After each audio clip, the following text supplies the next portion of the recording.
Fast food கடையில் பிரச்சனை, முட்டையை போட்டு உடைத்து ரகளை.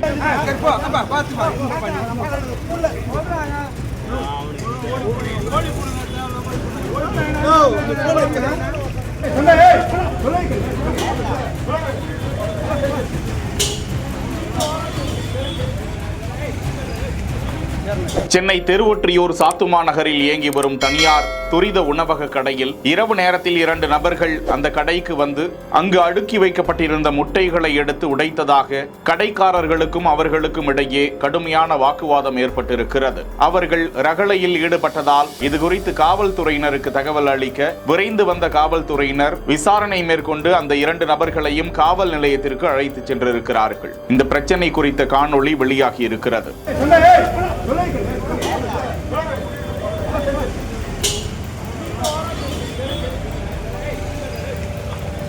செய்திகளை உடனுக்குடன் தெரிந்து கொள்ள பிஹைண்ட் வுட்ஸ் நியூஸ் வாட்ஸ்அப் சேனலுடன் இணைந்திருங்கள். செய்திகளை வழங்கியோர் GT ஹாலிடேஸ், மெட்வே ஹாஸ்பிட்டல், சாலையா காட்டன் தோத்தி ஷர்ட்ஸ்.